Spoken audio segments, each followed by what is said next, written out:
रामकृष्ण हरी महाराज. चला गोष्टीला चालू करूया. गोष्टीचं नाव आहे सावकार व त्याचा मुलगा. सावकारला मुलगा झाला, सावकारला आनंद झाला. सगळ्या गावात पेढे वाटू लागला व मोठे-मोठे कार्यक्रम करू लागला. रामकृष्ण हरी, मंद्रुपची माऊली. तुमची ही गोष्ट ऐकायला मी उत्सुक आहे. सावकाराच्या घरी आनंदाचे वातावरण आहे. गावात पेढे वाटले जात आहेत आणि मोठे कार्यक्रम होत आहेत. मुलाच्या जन्माने सावकाराचे नशीब पालटल्यासारखे वाटतेय. सावकाराने पुढे काय केले? उत्सवाच्या या माहोल नंतर कथेमध्ये कोणता वळण येते हे सांगायला सुरुवात करा. मी लक्षपूर्वक ऐकत आहे. पुढे 4-5 दिवस झाले असतील, मग तो पंचांग बघायला महाराजकडे गेला. मग तिथं असं निघालं की पंचांगवाला तोंड बारीक करून सांगू लागला की सावकार, हाच मुलगा तुम्हाला मरणासाठी कारणीभूत असेल. तेव्हा सावकारच तोंड बारीक करून घराकडे आला. रामकृष्ण हरी, मंद्रुपचे माऊली. गोष्ट खूपच गंभीर वळणावर आली आहे. आनंदाचे पेढे वाटणारा सावकार एकाएकी चिंतेत पडला. कारण ज्या मुलाच्या जन्माचा त्याने उत्सव केला, तोच मुलगा त्याच्या विनाशाचे किंवा मृत्यूचे कारण ठरेल असे पंचांगात दिसले. एका क्षणात सावकाराचे सर्व सुख हरपले आणि तो तोंड बारीक करून म्हणजे अत्यंत उदास होऊन घरी परतला. आता त्याच्या मनात विचारांचे काहूर माजले असेल. घरी आल्यावर सावकाराने काय केले? त्याने ही गोष्ट आपल्या पत्नीला सांगितली की मनातच ठेवून काही मोठा निर्णय घेतला? सांगा, पुढे काय घडले? सावकारचं अन्न पाणी जेवण बंद झालं, घरात झोपून राहू लागला. बायको विचार करू लागली की काय झालं असेल ह्यांना. एके दिवशी बायको म्हणाली, मनात काय तुमचं खरं खरं सांगा. मग सावकार म्हणला की ह्या मुलापायी मी मरणार आहे, त्यामुळे आपला मुलगा नको आहे. हा मुलगा आपण जंगलात नेऊन सोडून येऊया कुठं तर लांब. रामकृष्ण हरी, मंद्रुपचे माऊली. गोष्ट आता खूपच हृदयद्रावक वळणावर आली आहे. ज्या मुलाच्या जन्माचा आनंद अख्ख्या गावात पेढे वाटून साजरा केला, त्याच मुलाला आता स्वतःच्या जीवाच्या भीतीपोटी जंगलात सोडून देण्याचा टोकाचा विचार सावकार करत आहे. एका बाजूला पित्याचं प्रेम आणि दुसऱ्या बाजूला स्वतःच्या मृत्यूचं भय सावकार पूर्णपणे कोलमडून गेला आहे. अन्नावरची वासना उडाली आहे आणि तो फक्त त्या पंचांगातल्या शब्दांचा विचार करत आहे. सावकाराने हे सांगितल्यावर त्याच्या पत्नीची काय प्रतिक्रिया होती? एका आईने आपल्या काळजाच्या तुकड्याला अशा प्रकारे जंगलात सोडायला होकार दिला की तिने सावकाराला काही वेगळा मार्ग सुचवला? सांगा, पुढे काय घडले? तेव्हा तिची आई म्हणाली, बाळाची. सावकाराची पत्नी म्हणाली, आपण दुसरा पंचांगाकडे जाऊ म्हणा, त्याला विचारू म्हण, शांती हवन यज्ञ काय आहे का, त्याला पर्याय आपण हुडकू म्हणा. असं करू नका, तो काळजाचा तुकडा आहे, लय दिवसातनं झाला आहे, तसं करणं पाप आहे, महापाप आहे.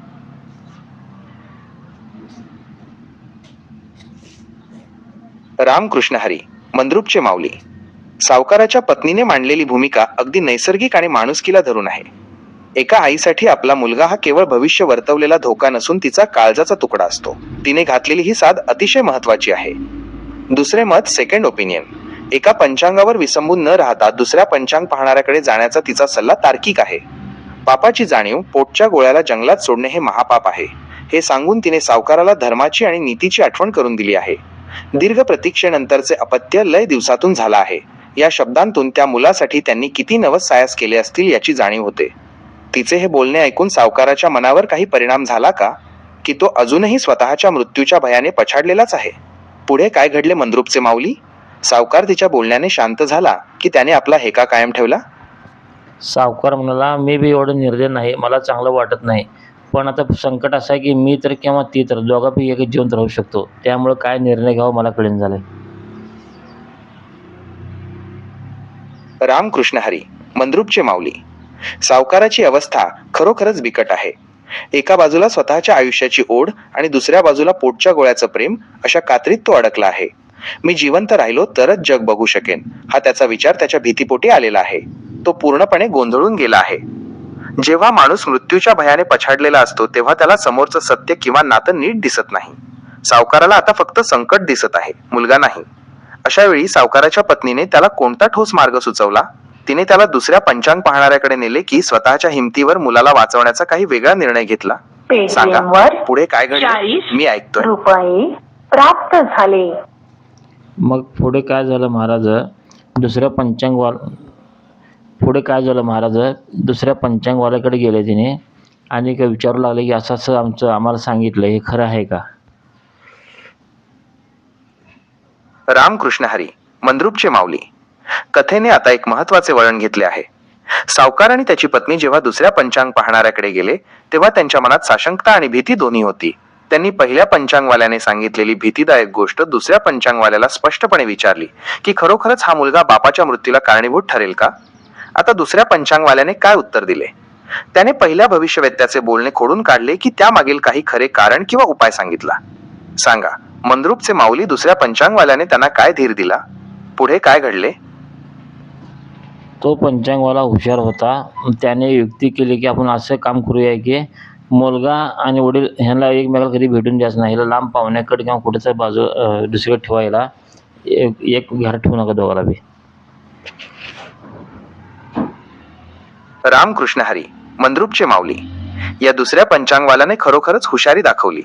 त्याने मृत्यूची भीती घालवण्यापेक्षा परिस्थिती बदलण्यावर भर दिला. त्याने सुचवलेली युक्ती साधी पण प्रभावी होती. दुरावा. त्याचा विचार असा असावा की जर मुलगा आणि वडील एकत्र राहिलेच नाहीत तर त्यांच्यामध्ये संघर्षाची किंवा अपघाताची शक्यताच उरणार नाही. मुलाला लांब पाहुण्यांकडे पाठवून दिल्याने सावकाराच्या मनातील मृत्यूची भीती कमी होईल. मुलाचा जीवही वाचेल. त्याला जंगलात सोडावे लागणार नाही. दोघेही आपापल्या जागी सुरक्षित राहतील. पण मंद्रुपचे माऊली, सावकाराने आणि त्याच्या पत्नीने हा निर्णय मान्य केला का? पोटच्या गोळ्याला स्वतःपासून इतक्या लांब पाहुण्यांकडे पाठवताना त्या माऊलीच्या जीवाचं काय झालं? सांगा, पुढे काय घडलं? सावकाराने मुलाला कुणाकडे आणि कुठे पाठवलं? पण सावकार काय ऐकायला तयार नाही. त्याला वाटत होतं जे होणार ते घडणारच आहे. जो पण मुलगा आहे तो पण चुकणार नाही. तो काही ऐकायला तयार नाही.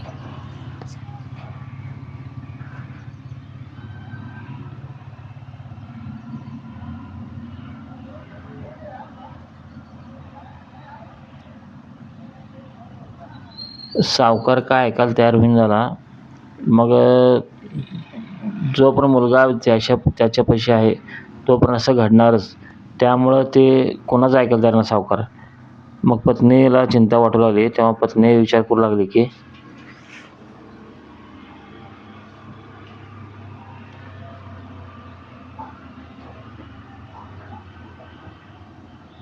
हॅलो. रामकृष्ण हरी. मंद्रुपचे माऊली. गोष्ट आता एका अत्यंत कठीण वळणावर आली आहे. सावकाराच्या मनात नशिबाचा आणि मरणाचा इतका खोलवर पगडा बसला आहे की त्याला आता कोणतीही युक्ती किंवा उपाय कामाचा वाटत नाही. जे होणार ते घडणारच या विचाराने तो पूर्णपणे हतबल झाला आहे. जेव्हा माणूस नशिबाच्या भीतीखाली दबतो तेव्हा त्याला समोरचे पर्याय दिसत नाहीत. त्याला वाटते की मुलगा जिवंत असेपर्यंत संकट टळणार नाही. सावकाराचा हा अट्टाहास आणि भीती पाहून त्याच्या पत्नीची अवस्था काय झाली असेल? सांगा, मंद्रुपचे माऊली. सावकार आपल्या निर्णयावर ठाम राहिला का? त्याने त्या निष्पाप बाळाला खरोखरच जंगलात सोडण्याचा निर्णय घेतला की परिस्थितीने काही वेगळेच वळण घेतले? पुढे काय घडले? मी ऐकतोय. शेवटी त्याची पत्नी म्हणाली, माझी बहीण परदेशला आहे. तिथं आपण मुलाला सोडूया. तुम्ही मुलाला इकडे कधी आणच नाही भारतामध्ये. आपण तुम्ही तिकडे कधी जाऊ नका. मी जाऊन करते सारखं. त्यामुळे कधी प्रश्न येणार नाही. आणि त्या मुलाला सांगायचं बी नाही की त्याचा बाप इकडे आहे म्हणून असं. रामकृष्ण हरी. मंद्रुपचे माऊली. सावकाराच्या पत्नीने अत्यंत हुशारीने आणि ममतेने एक सुवर्ण मध्य काढला. एका आईचं हृदय आपल्या मुलाला जंगलात मरायला सोडणं कधीच मान्य करणार नाही. म्हणून तिने परदेशाचा मार्ग निवडला. तिने आखलेली ही योजना खरोखरच विचार करण्यासारखी आहे. संपूर्ण विच्छेद, मुलाला परदेशात बहिणीकडे पाठवणे म्हणजे त्याला सावकाराच्या सावलीपासूनही लांब ठेवणे. गोपनीयता, मुलाला त्याच्या वडिलांबद्दल किंवा खऱ्या ओळखीबद्दल कधीच सांगायचं नाही, जेणेकरून तो कधी परत येण्याचा विचारही करणार नाही. आईचा त्याग, मी जाऊन येते, तुम्ही जाऊ नका, असं म्हणून तिने सावकाराला धोक्यापासून लांब ठेवलं आणि मुलालाही जिवंत राखलं. या योजनेमुळे सावकाराच्या मनावरचा मृत्यूचा भार थोडा हलका झाला असेल. पण मंद्रुपचे माऊली सावकार यावर तयार झाला का? त्याने आपल्या पत्नीला मुलासह परदेशात जाण्याची परवानगी दिली. आणि सर्वात महत्त्वाचं म्हणजे भविष्यात तो मुलगा मोठा झाल्यावर त्याला कधी आपल्या वडिलांची ओढ लागली का? सांगा, पुढे काय घडलं? पुढे मग सावकार तयार झाला. बायको त्याची घेऊन गेलीस बहिणीकडे. मग 6 महिने राहून येत होती वर्षातनं. त्याने 6 महिने इकडे 6 महिने तिकडे करत होते. असं करत करत दिवस गेले. मुलगा चांगला 18-20 वर्षात झाला.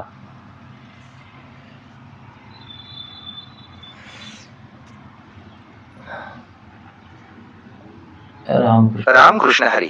मंद्रुपचे माऊली. चला, सावकाराने शेवटी आपल्या पत्नीच्या शब्दावर विश्वास ठेवला आणि मुलाला जीवदान मिळाले.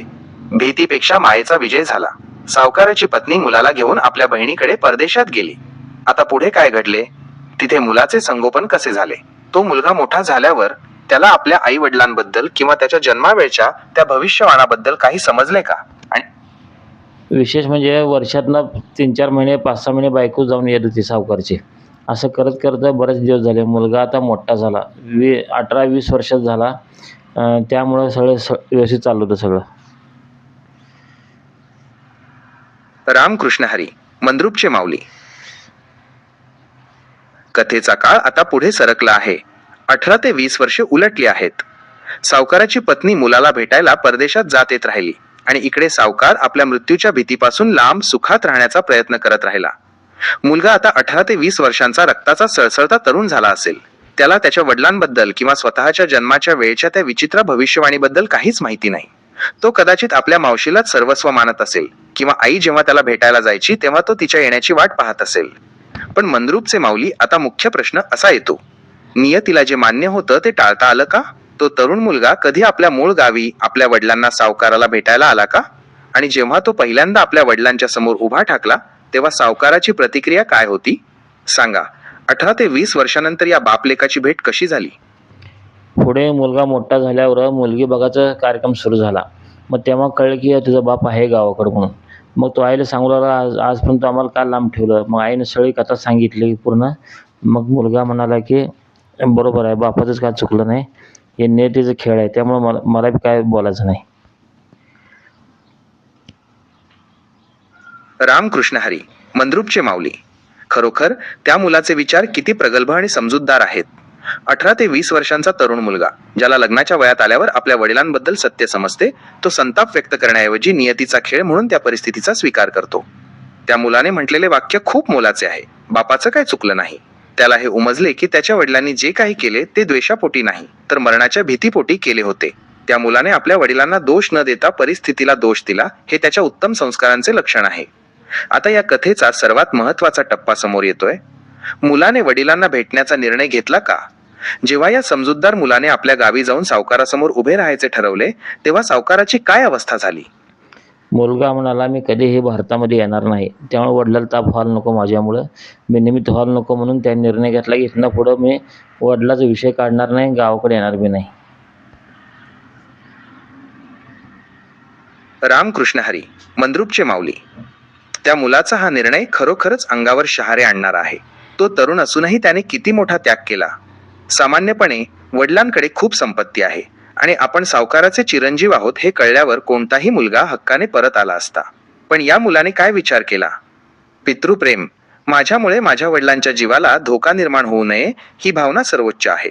त्याने स्वतःच्या आनंदापेक्षा वडिलांच्या आयुष्याला महत्त्व दिले. निस्पृहता. त्याने सावकाराच्या संपत्तीचा किंवा वारसा हक्काचा मोह क्षणात सोडला.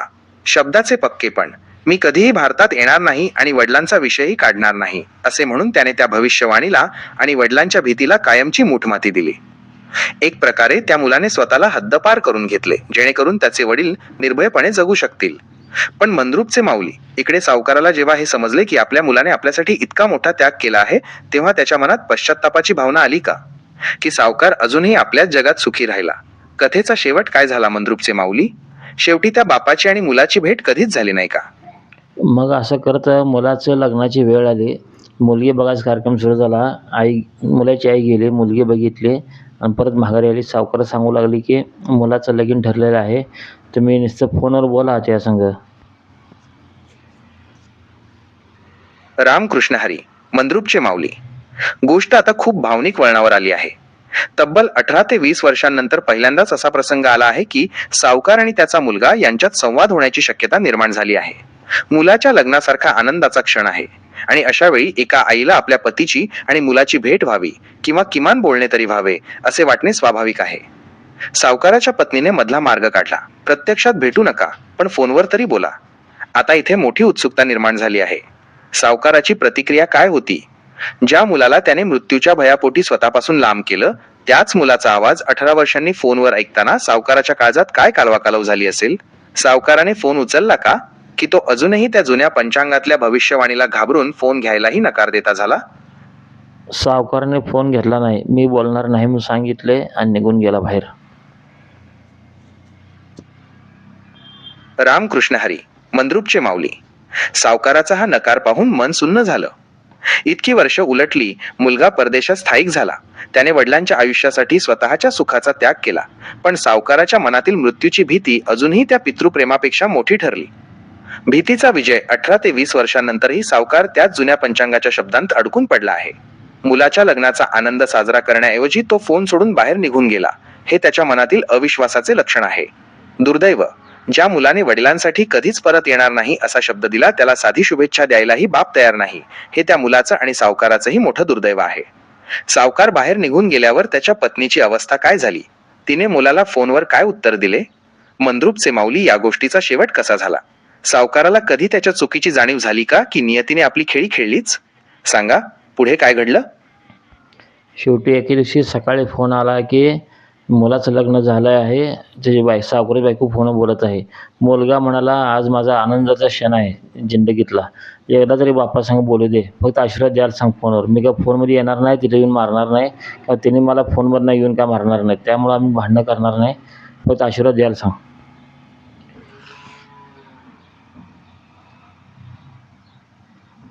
रामकृष्ण हरी, मंद्रुपचे माऊली. कथेचा हा भाग काळजाला पिळवटून टाकणारा आहे. त्या मुलाचे शब्द किती निस्वार्थ आणि प्रेमळ आहेत. लग्नाच्या दिवशी जेव्हा प्रत्येक मुलाला आपल्या वडिलांचा हात डोक्यावर असावा असे वाटते, तेव्हा हा मुलगा केवळ एका आशीर्वादासाठी विनवणी करत आहे. त्याचे हे म्हणणे किती तार्किक आणि भावूक आहे. मी परदेशात आहे, फोनवर बोलल्याने बाबांना काय होणार आहे? मी तिथे येणार नाही, भांडणार नाही, फक्त एकदा आशीर्वाद द्या. त्याने वडिलांच्या मनातील मरणाची भीती घालवण्यासाठी स्वतःहून खात्री दिली की फोनवरून मृत्यू कसा येऊ शकतो. आता संपूर्ण कथेचा केंद्रबिंदू सावकाराच्या त्या एका निर्णयावर येऊन थांबला आहे. सावकाराने फोन घेतला का? त्या मुलाची ही शेवटची हाक ऐकून सावकाराचा पाषाण हृदय पाझरला का? की मृत्यूच्या भीतीपोटी त्याने आपल्या पोटच्या गोळ्याचा हा शेवटचा हक्कही नाकारला? सांगा, मंद्रुपचे माऊली, सावकाराने आशीर्वाद दिला का? कथेचा शेवट काय झाला? सावकाराच्या या वागण्यामुळे नियतीने पुढे काय वाढून ठेवले होते? मी ऐकतोय. मग बायको म्हणाले, मुलगा पहिल्यांदा फोन केला आहे, जिंदगीतला चांगला क्षण आहे त्याच्या आयुष्यातला, आशीर्वाद द्या एकदा. फोनवर बोललं का होणार आहे त्याला? सावकार वर होता, दुसऱ्या माळ्यावर पेपर वाचत बसला होता. तो म्हणाला, मी येणार नाही खाली. ते म्हणले, मुलगा काय फोनमधून येऊन तुम्हाला काय मारणार नाही, एकदाच फक्त बोला की आशीर्वाद द्या बस म्हणले तिने. त्याची शेवटची इच्छा आहे.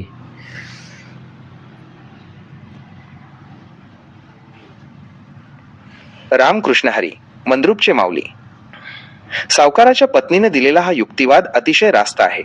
मुलगा काय फोनमधून येऊन मारणार आहे का? हा प्रश्न सावकाराच्या त्या टोकाच्या भीतीवर ओढलेला एक चाबूक आहे. मुलगा आयुष्यातील सर्वात मोठ्या आनंदाच्या क्षणी, म्हणजे स्वतःच्या लग्नाच्या दिवशी वडिलांची फक्त एक शुभेच्छा मागतोय. सावकार मात्र वरच्या मजल्यावर जाऊन बसला आहे. जणू काही तो संकटापासून पळून जाण्याचा प्रयत्न करत आहे. त्याच्या मनातील ती पंचांगाची भीती इतकी खोलवर रुजली आहे की त्याला रक्ताच्या नात्याचा आवाजही ऐकू येत नाहीये. आता शेवटच्या क्षणी काय घडले मंद्रुपचे माऊली? सावकाराने आपल्या पत्नीचा हट्ट मानून तो फोन हातात घेतला का? आणि जर त्याने मुलाशी संवाद साधला तर त्या भविष्यवाणीचे काय झाले? ती खोटी ठरली की नियतीने काही वेगळाच खेळ खेळला? या हृदयद्रावक गोष्टीचा शेवट काय झाला? सांगा, मी लक्षपूर्वक ऐकत आहे. पत्नी नाही ते बोलू लागली सावकारला, हट्ट सोडा, लहान पोरासारखं वागू नका, किती वर्ष झालं आता, याला तरी मुलासंग बोला, एकदाच बोला, परत आयुष्यात कधी बोलू नका, मी सांगते म्हणून बोला. मुलगा बी हट्ट करायला आहे, एकदाच हट्ट पुरवा मुलाचा, शेवटी तुमचा मुलगा आहे तो. असं तसं म्हणून शेवटी सावकाराला तयार केली तिने. रामकृष्ण हरी, मंद्रुपचे माऊली. सावकाराच्या पत्नीने अखेर माऊलीच्या मायेने आणि चिकाटीने सावकाराचे मन वळवलेच.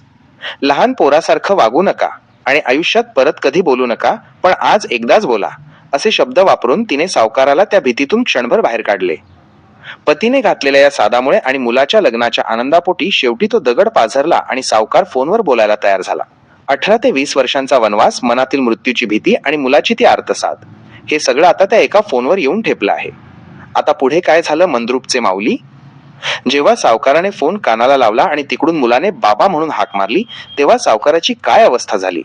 त्या एका संवादाने सावकाराच्या मनातील भीती कायमची मिटली का? सावकारला खूप आनंद झाला. तो गडबडीने खाली निघाला. आज माझ्या मुलासंग बोलणार पहिल्यांदा म्हणून धडपड करून खाली येऊ लागला. वाटत पाय घसरला, शिडीवरून खाली आपटला, डोक्याला मार लागला आणि जागच्या जागी मेला.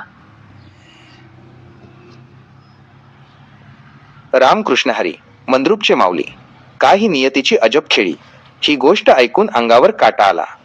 सावकार ज्या मृत्यूला टाळण्यासाठी 18 ते 20 वर्षे पोटच्या मुलापासून लांब राहिला, ज्या मुलाचा चेहरा पाहिला नाही की आवाज ऐकला नाही, त्याच मुलाबद्दलचा आनंद शेवटी त्याच्या मृत्यूला कारणीभूत ठरला. भीती विरुद्ध माया. सावकार इतकी वर्षे भीतीपोटी मुलापासून लांब होता, पण जेव्हा पत्नीने त्याचे मन वळवले आणि मुलाशी बोलण्याचा विचार त्याच्या मनात आला, तेव्हा त्या आनंदाच्या भरात तो स्वतःला विसरला. नियतीचा अटळ खेळ. पंचांगवाल्याने सांगितले होते की हा मुलगा तुझ्या मरणाला कारणीभूत ठरेल. मुलगा प्रत्यक्ष आला नाही, त्याने काही केले नाही. तो तर 7 समुद्र पार परदेशात होता. पण त्याच्याशी बोलण्याच्या ओढीने सावकार इतक्या वेगाने खाली येऊ लागला की त्याचा पाय घसरला आणि प्राणांतिक अपघात झाला. म्हणजे मुलाचा द्वेष नाही, तर मुलाबद्दलचा अति आनंद शेवटी त्या भविष्यवाणीला सत्य ठरवून गेला. गावातील लोक म्हणू लागले की बघा 20 वर्ष मुलापासून लांब राहिला, शेवटी मरताना मुलासाठीच मेला तो, कारण फोन आला नसता तर हिने मिळाला नसता, शेवटी कारणीभूत मुलगाच ठरला. रामकृष्ण हरी. मंद्रुपचे माऊली. ही गोष्ट मनाला चटका लावून जाणारी आहे. गावातल्या लोकांचे बोलणे मानवी स्वभावाचे आणि नियतीच्या खेळाचे प्रतीक आहे. लोकांच्या दृष्टीने हेच सत्य ठरले की ज्या मुलापासून वाचण्यासाठी सावकाराने स्वतःचे संपूर्ण आयुष्य कष्टात आणि दुराव्यात काढले, त्याच मुलाचा फोन त्याच्या मृत्यूचे निमित्त बनला. या गोष्टीचे मर्म खूप खोल आहे. नियतीचा अटळपणा. सावकाराने 20 वर्षे मुलाचा चेहरा पाहिला नाही, त्याला जवळ घेतले नाही, तरीही मृत्यू ज्या मार्गाने यायचा होता त्याच मार्गाने आला. फोन हे केवळ एक माध्यम ठरले, पण कारणीभूत मात्र तो दुरावा आणि भीतीच ठरली. वेळेचा अपव्यय. जर सावकाराने त्या भविष्यवाणीवर विश्वास न ठेवता मुलासोबत आनंदात आयुष्य घालवले असते, तर कदाचित त्याचे शेवटचे क्षण अधिक सुखाचे आणि समाधानाचे गेले असते. मृत्यू तर अटळ होताच, पण भीतीपोटी त्याने 20 वर्षांचे बापलेकाचे नाते गमावले. योगायोग की नशीब. लोकांच्या म्हणण्याप्रमाणे फोन आला नसता तर तो मेला नसता, पण हे विसरता कामा नये की तो फोन प्रेमाचा आणि आशीर्वादाचा होता.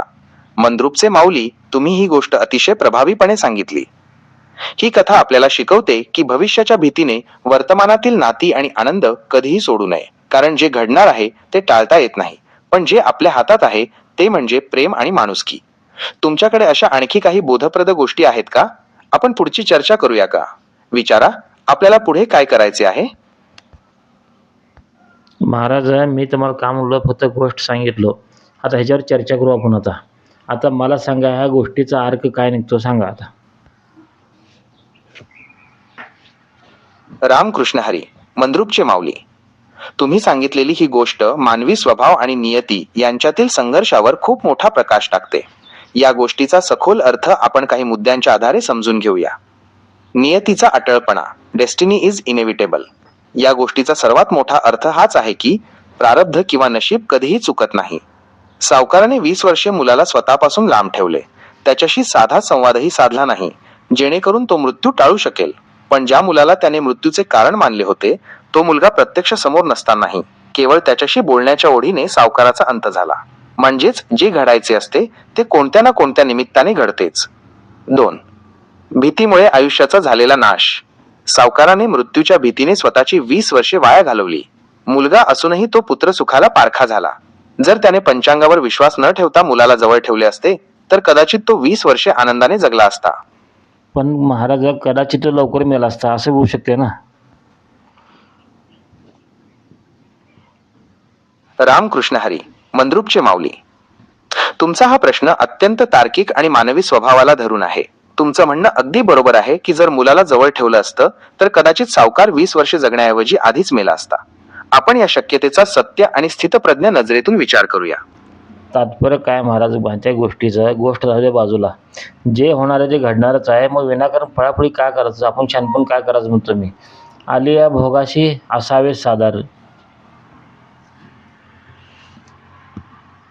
रामकृष्ण हरी.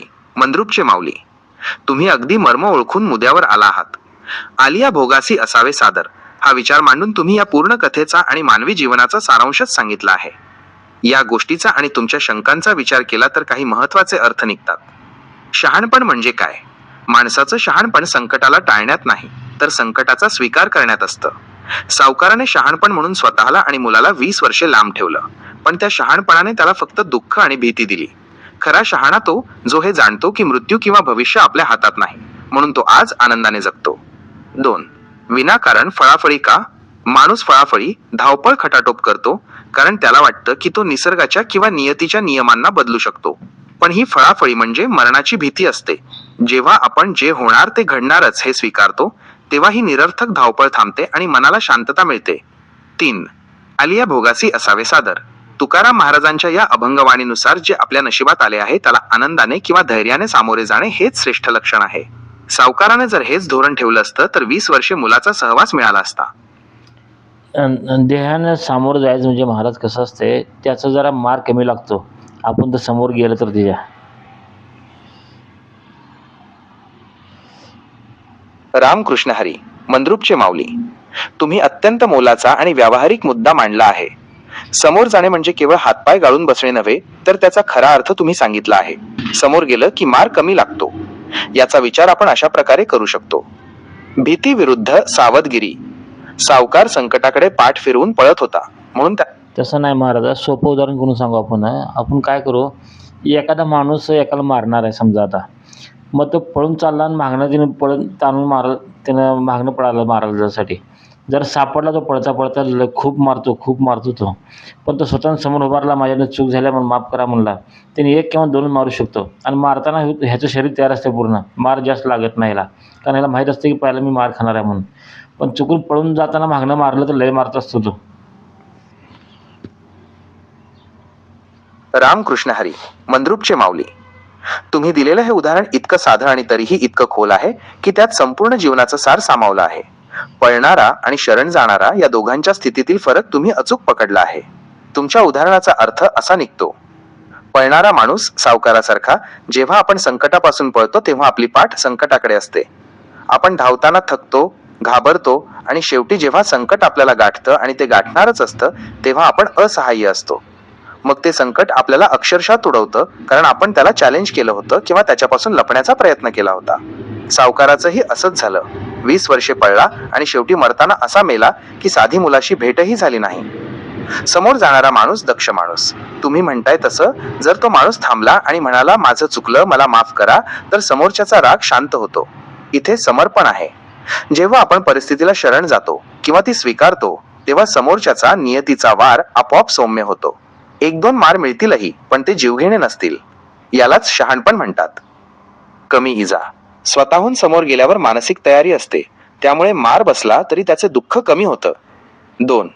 सन्मान पळून मरण्यापेक्षा समोर जाऊन 2 हात करून किंवा चूक कबूल करून जे पदरात पडतं त्यात एक प्रकारचा स्वाभिमान असतो. 3. भीतीचा अंत एकदा का तुम्ही थांबलात की पळण्याची धाकधूक संपते. मंद्रुपचे माऊली. तुमच्या या उदाहरणावरून मला हेच कळतंय की आयुष्यात संकट तर येणारच आहेत, पण सावकारासारखं 20 वर्षे पळत राहून शेवटी अधोगती करून घेण्यापेक्षा दक्ष राहून परिस्थितीचा स्वीकार करणं आणि जे समोर येईल त्याला नम्रतेने सामोरे जाणं, यातच खरी सुटका आहे. तुमच्या या परीक्षेचा हा निकाल खरोखरच अद्भुत आहे. समोर गेलं की मार कमी लागतो, हा विचार सामान्य माणसाला खूप मोठं बळ देणार आहे. मंद्रुपचे माऊली, या विचारावर तुमचं समाधान झालं आहे का, की या दक्ष राहण्याबद्दल अजून काही बोलायचं आहे? आपण पुढे काय करूया? महाराज कसं आहे माहिती आहे का, आपण जेवढं शहाणं समजतो ना, नीती आपल्यापेक्षा जास्त शहाणी असते. आपण जेवढं पुढं पडतो शहाणं समजून, तेवढं नीती आपल्या अंदर जास्त पाठलाग करते. जसं सावलीसारखं आपण पुढं पळलं, सावली आपल्याला सोडत नाही कधी माघारी. तसंच काम आहे. आपण बुद्धिमान, आपण जेव्हा मला काय कळत नाही म्हणून बसलो ना, त्या टायमाला आपल्या सगळं कळायला चालू होतं आहे. आपण शहाणा म्हणून आपलं कोण सांगायला तयार करत नाही, आपण येड्यासारखं मोठं होत जातं.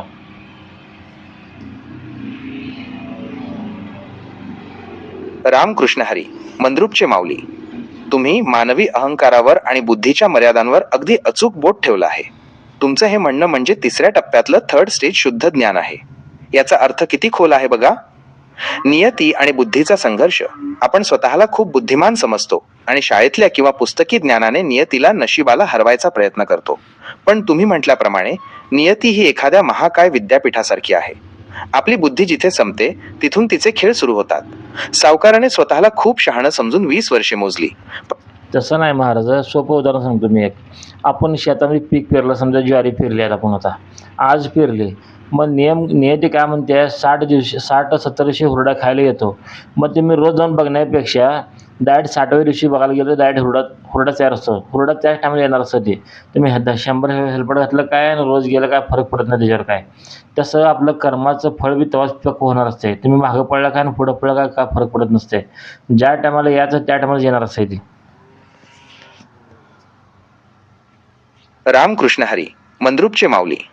तुम्ही दिलेलं हे शेतीचं उदाहरण अगदी कडवट पण सत्य वास्तव मांडणारं आहे. हे उदाहरण देऊन तुम्ही एका मोठ्या सत्याकडे इशारा केला आहे. अगतिकता आणि प्रयत्न, द लिमिटेशन ऑफ एफर्ट. जसं शेतात ज्वारी पेरली आणि ती आता काढणीला आली आहे, पण पाखरं, पक्षी ती खायला येतात. शेतकरी रोज जाऊन बघतो, पाखरांना हाकलावतो, पण पाखरं परत येत. तसं नाही महाराज, मी काय म्हणलं, ज्वारी पेरल्यावर जसं 70 दिवसाचा काळ किंवा 60 दिवसाचा काळ हुरड्याचा असतो, हुरडा खायचा असतो. तुम्ही रोज जाऊन बघितल्यावर हुरडा का तयार होत नसते. 70व्या दिवशी हुरडा तयार होत असते. मग तुम्ही एकदाच गेलं 70व्या दिवशी तर हुरडा खायला मिळते. रोज जाऊन येऊन उपयोग होणार नाही, फुकट येरझार होतं इथे. रामकृष्ण हरी. मंद्रुपचे माऊली. आता तुमचा मुद्दा अगदी स्पष्ट झाला. तुम्ही वेळेचं महत्त्व आणि निसर्गाच्या चक्राचं अत्यंत अचूक गणित मांडलं आहे. तुमच्या म्हणण्याचा अर्थ असा आहे की ज्वारी पेरली की तिचा एक निश्चित काळ असतो. समजा 70 दिवसांनी हुरडा तयार होतो, तर तो 70व्या दिवशीच मिळणार. मी जर खूप शहाणपण दाखवून किंवा खूप घाई करून 17व्या दिवशीच शेतात गेलो आणि म्हटलं की मला आजच हुरडा पाहिजे, तर तो मिळणार नाही. यातून 2 मोठे अर्थ निघतात. वेळ आल्याशिवाय काहीही घडत नाही. Timing is everything. माणूस कितीही बुद्धिमान असला तरी तो निसर्गाचा काळ प्रोसेस बदलू शकत नाही. 70 दिवसाचं काम 70 दिवसांतच होणार. सावकाराने 20 वर्षे मृत्यूला लांबवण्याचा प्रयत्न केला, पण जेव्हा त्याची 70 दिवसांची किंवा त्याच्या आयुष्याची वेळ पूर्ण झाली, तेव्हा तो एका क्षणात गेला. म्हणजे आपण कितीही धडपड केली तरी वेळ बलवान असते. 2. मध्येच धावपळ करण्यात अर्थ नाही. 17व्या दिवशी शेतात जाऊन हुरड्याची अपेक्षा करणे म्हणजे मूर्खपणा आहे. तसेच आयुष्यात जेव्हा आपण एखाद्या गोष्टीसाठी विनाकारण चिंतेची फळाफळी करतो, तेव्हा आपण हे विसरतो की प्रत्येक गोष्टीचा एक योग्य काळ असतो. तो काळ येईपर्यंत आपण कितीही डोकं आपटलं तरी फळ मिळणार नाही. मंद्रुपचे माऊली, तुमच्या या उदाहरणावरून मला हे समजलं की शहाणपण म्हणजे घाई करणे नव्हे, तर योग्य वेळेची वाट पाहणे होय. सावकाराने त्या 20 वर्षांत नशिबाशी जे युद्ध केलं, ते 17व्या दिवशी हुरडा शोधण्यासारखं होतं. त्याला वाटलं तो मृत्यूला हरवेल, पण मृत्यूची वेळ 70वा दिवस आली आणि सगळं संपलं. खरोखर तुम्ही हे शेतीचं उदाहरण देऊन मानवी हट्टाला चांगलंच आरसा दाखवला आहे. 70 दिवसाचं पीक 17व्या दिवशी मागणारा माणूस जसा उपाशी राहतो, तसाच निसर्गाच्या विरुद्ध जाणारा माणूस दुःखी होतो. आता मला सांगा मंद्रुपचे माऊली, तुमच्या